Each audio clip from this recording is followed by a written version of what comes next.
Hey, I'm Dan Schell, author of the book 9 Years of Rock, the story of the concerts at the Erie County Fieldhouse. And in these videos, I like to tell you some interesting stories about the musicians and the bands that played at the Fieldhouse. Today I'm going to talk about what many people consider one of the most memorable shows at the Fieldhouse.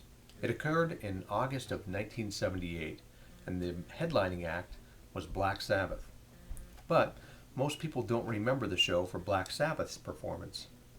Instead, they remember the opening act, a group of four young guys from California that most people had never heard of. They were called Van Halen. Now, Van Halen had their first album had just come out, and they had maybe one or two songs on the radio at the time.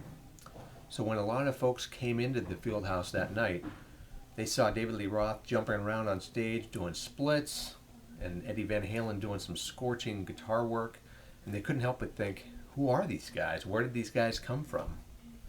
Well, Van Halen had actually been around for about 4 years prior to that, but they were young. David Lee Roth was 22 years old in 1978 when he came to the Fieldhouse, and he was the oldest member of the band. So they had been really trying for years to make it big.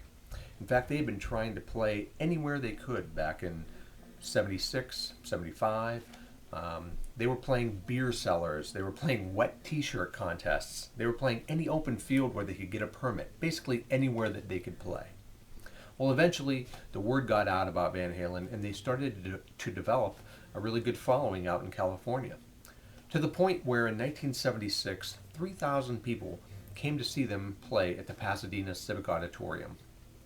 Well, one of the people that heard about them was famous Warner Brothers producer Ted Templeton. Templeton went to see them at a small club in Hollywood where they happened to be playing for free to an empty house. That night he was so impressed, he hired them on the spot. And from then on, Van Halen became one of the biggest rock and roll bands in the world. And that's how Van Halen got their start. For more stories like these, tune into my YouTube channel at Erie County Fieldhouse, or go to eriecountyfieldhouse.com and check out more information about 9 Years of Rock. I'm Dan Schell. Thanks a lot, and we'll see you next time.